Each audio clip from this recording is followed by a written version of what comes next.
জানোনি দুনিয়াতে কে সবচেয়ে বড় দরিদ্র আর কে সবচেয়ে বড় ফকির?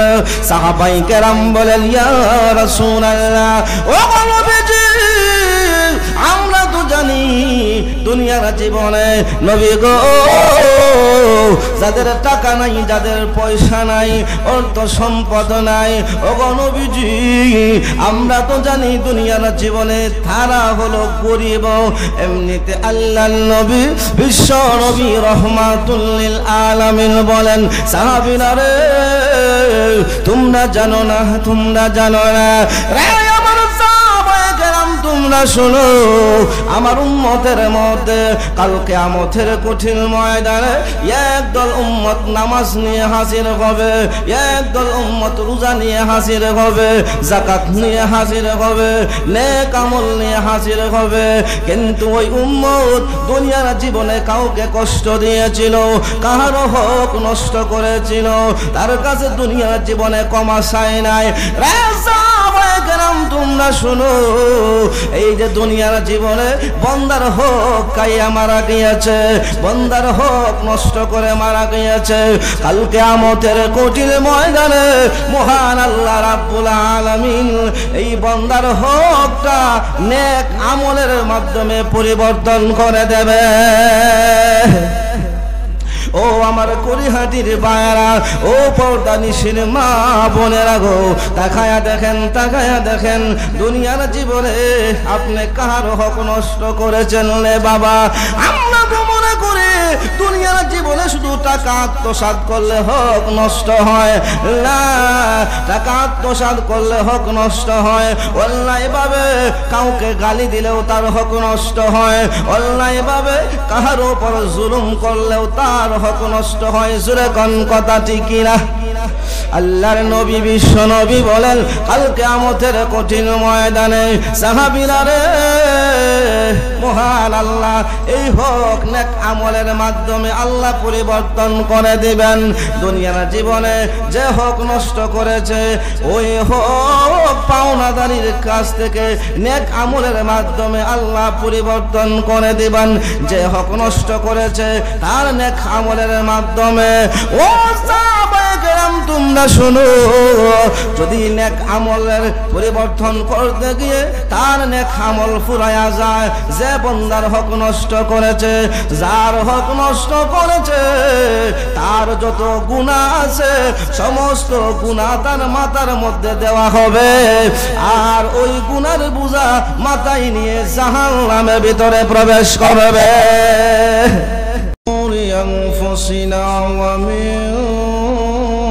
سيئات أعمالنا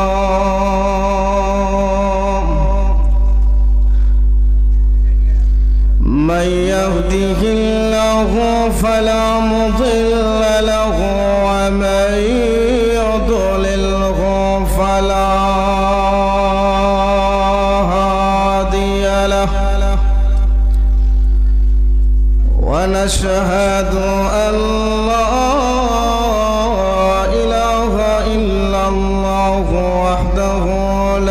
شريك له ونشهد أن سيدنا وسندنا وحبيبنا ومولانا محمدا عبده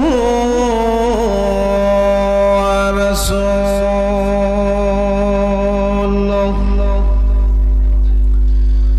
الذي أرسل إلى الناس كافة بشيرا ونذيرا وداعيا إلى الله بإذنه وسراجا منيرا. أما بعد فقد قال الله تعالى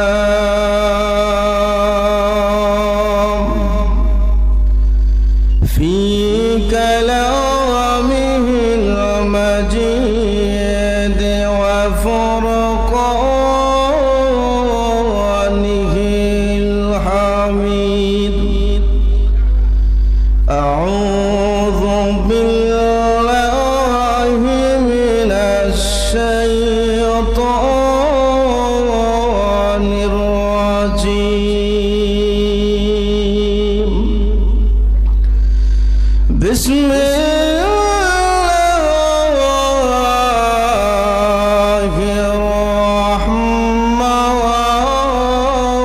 الرحمن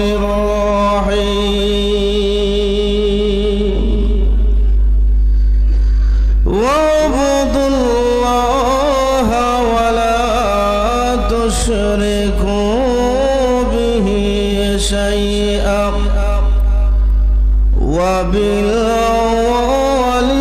وبالوالدين إحسانا وبذي القربى واليتامى والمساكين والجار ذي القربى والجار الجنب والصاحب بالجنب وابن السبيل وما ملكت أيمانكم إن الله لا يحب من كان مختالا فخورا صدق الله مولانا العظيم وصدق رسوله النبي الكريم وقال النبي صلى الله عليه وسلم ثلاث دعوة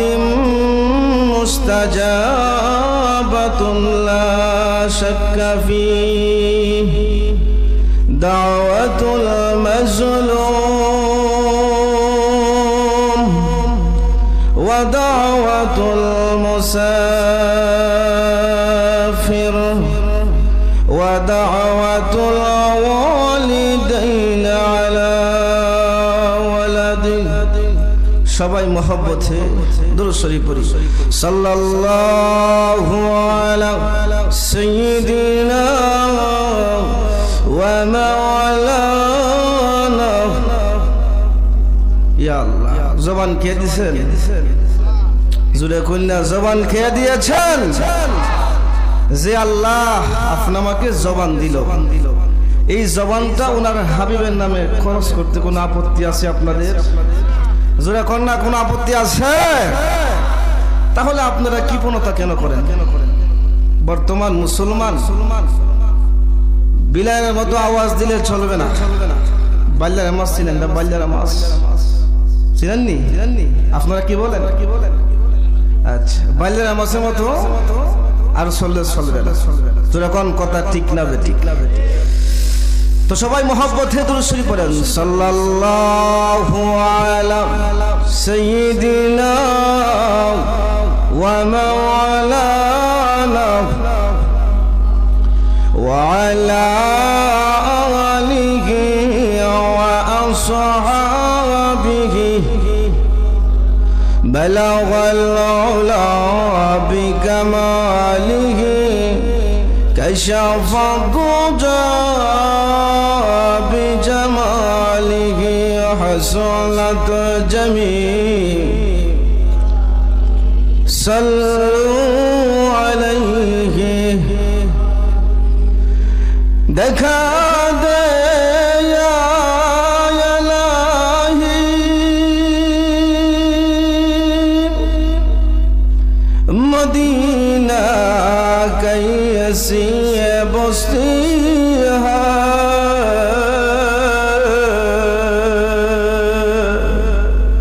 کہ جس میں رات و دن مولا تیری رحمت बरसती है बलगल उला সবাই পড়েন كشفت بجماله حسنت جميل صلوا عليه لا إله إلا الله সবাই জোরে লা ইলাহা ইল্লাল্লাহ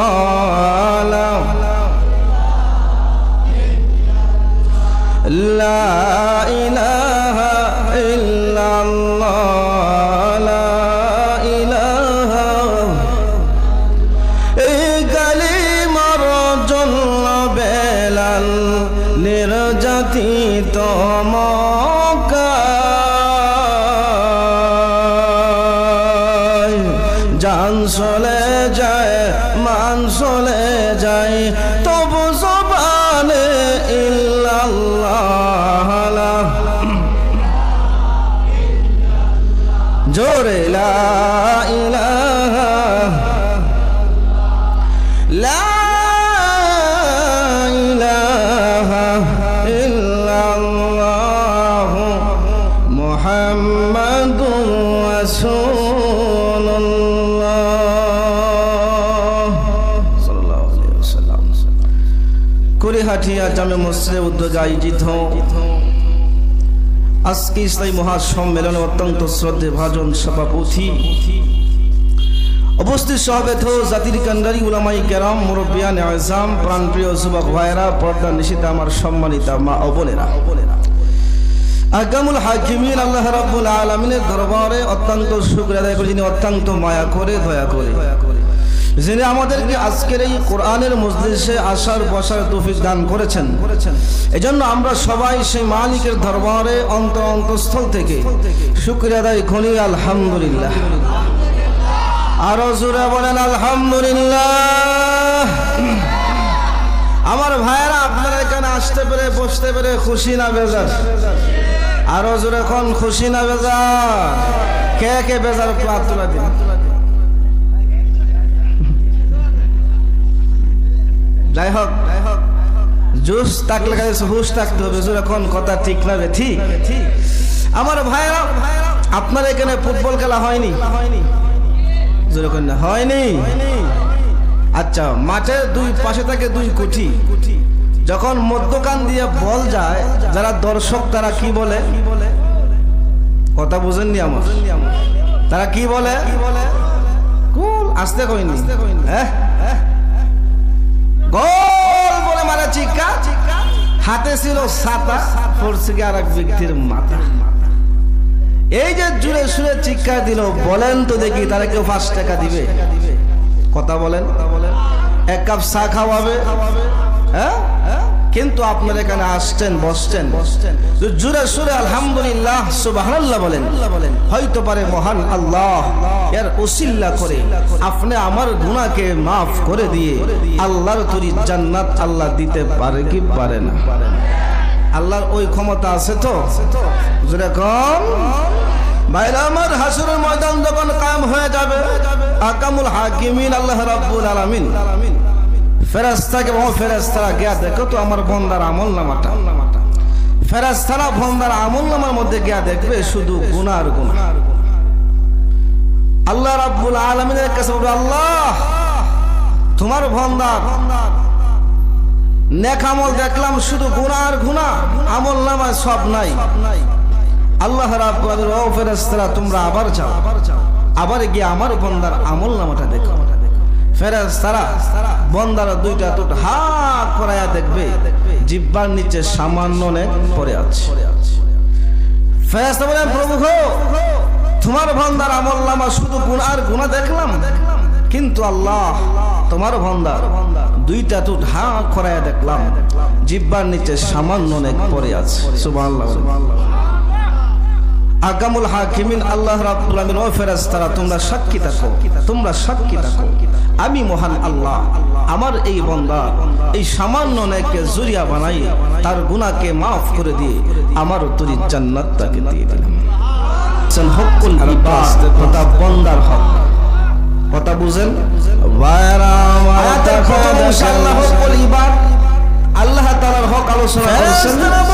আয়াতের দ্বিতীয় অংশে আল্লাহ আলোচনা করেছেন হকুল ইবাদ তথা রব্বুল আলামিন বান্দার হক। আল্লাহ আলোচনা করতে গিয়ে তোমার 9টা হকের কথা নয়টা। আজকে আমি আপনাদের সামনে 9টা হকের কথা আলোচনা করব না, ইনশাআল্লাহ বান্দার একটা হকের কথা আলোচনা করব। এর আগে আসেন আমাদের জানতে হবে তার গুনাহকে মাফ করে দিনার হকুল ইবাদ কাকে? প্রভু গো শুধু তার গুনাহ মাফ করবেন। বান্দার কাছে কিছু পাওনা আছে। আপনার তরি জান্নাত নামাজ পড়বে, রোজা রাখবে, যাকাত দেবে, হজ করবে, এটা আমার আল্লাহ বান্দার কাছে কোথায় থেকে কিভাবে অর্জন করে? আল্লাহ বান্দার কাছে যাবে, এমনিতে আল্লাহ রাব্বুল আলামিন বলবেন ফেরেশতারা বান্দা বান্দার কাছে যাবা, মানুষ মানুষের কাছে যাবা, তাকে বলা হয় হুকুল ইবাদ তথা বান্দা। আজকে আমাদের সমাজে দেখবেন হাদিসের আলোচনা হয়েছে মানুষ আল্লাহর হক আদায় করে। কথা বলেন ঠিক কি? পাঁচ ওয়াক্ত নামাজ পড়ে কি পড়ে না? আল্লাহর হক আদায় করে, কিন্তু আজকে আমাদের সমাজে বান্দার হকের আমার বান্দার আমল। একজন মানুষ যদি সে পাঁচ ওয়াক্ত নামাজ পড়ে কিন্তু সে বান্দার হক আদায় করে না, সে নিজেকে নিজে খাঁটি ইমানদার বলে দাবি করতেছে। আমার ভাইয়ের একজন মানুষ যদি শুধু আল্লাহর হক আদায় করে সে নিজেকে নিজে খাঁটি ইমানদার বলে কিন্তু বান্দার হক আদায় করে না, সে কোশ্চিন কালেও খাঁটি ইমানদার হতে পারে না। আরো জোরে খাঁটি ইমানদার হতে হলে আল্লাহর হক আদায় করার পাশাপাশি বান্দার হক আদায় করতে 36 নম্বর আয়াতে আমার ভাইরা বান্দার হক অত্যন্ত গুরুত্বপূর্ণ বিষয়, অত্যন্ত গুরুত্বপূর্ণ বিষয়। বান্দার হকের এত গুরুত্ব, এত গুরুত্ব। আপনি মহান আল্লাহর কাছে গুনাহ করেছেন, হাজার অন্যায় করেছেন, ইচ্ছা করলে মহান আল্লাহ মাফ করতে পারে কি পারে না? ও আমার ভাই পারে কি পারে না? কিন্তু কাল কিয়ামতের কঠিন ময়দানে বান্দার হক আল্লাহ মাফ করবে না যদি বান্দা আপনাকে মাফ না করে। আপনারা মায়া করেছেন, মহব্বত করে বুঝেন না, কথা ঠিক না বলেন। হুজুর বললাম মানে হুজুর টান তো জানা কোনটা না ভাই, যদি প্রথমে টান তো শুরু করবেন ইনশাআল্লাহ, স্টেজে উঠে টান শুরু ইনশাআল্লাহ, কথা ঠিক না ঠিক বললাম। আমার ভাই যে কথাটা বলতেছিলাম আলোচনা করছেন কয়টা বিষয়? বান্দার হক অত্যন্ত গুরুত্বপূর্ণ বিষয়। আমাদের সমাজে বান্দার হকের কোনো গুরুত্ব নাই, কিন্তু আপনি আল্লাহর কাছে হাজার অন্যায় করেছেন, অপরাধ করেছেন, আল্লাহ মাফ করবে কি করবে না? যখন করবে, কিন্তু বান্দাকে মাফ করবে না। যদি বান্দা হাসরের ময়দানে সে বান্দা যদি বান্দাকে মাফ না করে আল্লাহ তাআলা মাফ করবে না। আমার ভাইরা এখন আসেন, বান্দার হকের এত গুরুত্ব, বান্দার হকের গুরুত্ব বুঝাইতে গিয়ে আম্মাজান আয়েশা রাদিয়াল্লাহু তাআলা আনহা বলেন, কাল কিয়ামতের কঠিন ময়দানে বান্দার লিখিত আমলনামা পাপ হবে 3 প্রকার। কয় প্রকার? যখন কয় প্রকার? 1 নম্বর হলো শিরক গুনাহ, 2 নম্বর হলো হকুল ইবাদ, 3 নম্বর হলো আল্লাহ তাআলার হক। আমার প্রাণের ভাইরা, আম্মা আয়েশা রাদিয়াল্লাহু তাআলা আনহা বলেন, কাল কিয়ামতের কঠিন ময়দানে বান্দার লিখিত পাপ হবে 3 প্রকার। 1 নম্বর হলো শিরক। যারা শিরক গুনাহ করবে মহান আল্লাহ রাব্বুল আলামিন এই শিরক গুনাহ মাফ করবে না।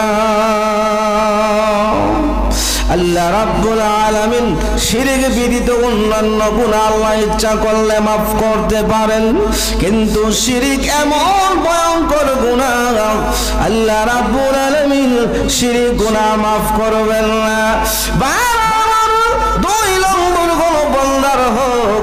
বান্দার হক সম্পর্কিত আমলনামা কাল কিয়ামতের কঠিন ময়দানে বান্দা যদি আপনাকে মাফ না করে মহান আল্লাহ কিন্তু মাফ করবে না।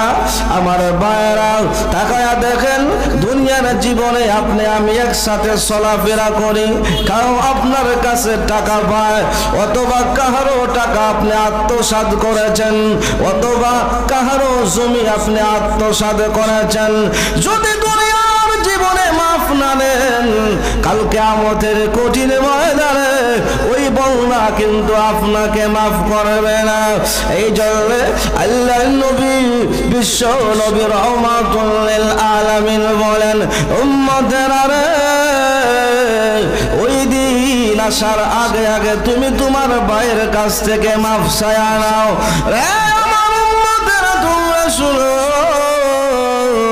যেই দিন তোমাদের কাছে টাকা থাকবে না, পয়সা থাকবে না, তুমি দুনিয়ার জীবনে তোমার কোন ভাইয়ের হক তুমি নষ্ট করেছো, কোন ভাইকে তুমি কষ্ট দিয়েছো, কাউকে তুমি গালি দিয়েছো, উম্মতেরা রে,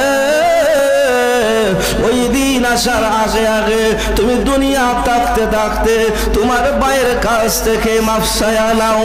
যেই দিন তোমার কাছে কোনো কিছুই থাকবে না, কামল সারা। আমার প্রাণের বলার হোক এত গুরুত্বপূর্ণ বিষয়, কাল কিয়ামতের কঠিন ময়দানে বান্দা যদি আপনাকে মাফ না করে কিন্তু আল্লাহ মাফ করবেন না। ভাইরা আমার, আল্লাহ রাব্বুল আলামিনের কাছে হাজার গুনাহ করেছেন, অন্যায় করেছেন, ইচ্ছা করলে মহান আল্লাহ মাফ করে দেবে। জোরে কোন কথা ঠিক না? আমার ভাইরা, এই জন্য আল্লাহর নবী বিশ্ব নবী রহমাতুল লিল আলামিন বান্দার হক বুঝাইতে গিয়ে নবীজি বলেন, ও আমার সাহাবায়ে কেরাম, তোমরা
জাননি দুনিয়াতে কে সবচেয়ে বড় দরিদ্র আর কে সবচেয়ে বড় ফকির?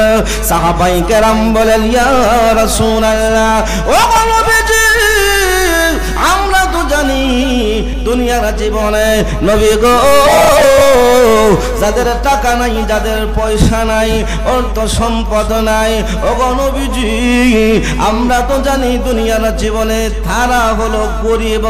এমনিতে আল্লাহর নবী, বিশ্ব নবী রহমাতুল লিল আলামিন বলেন, সাহাবীরা রে, তোমরা জানো না, তোমরা জানো না,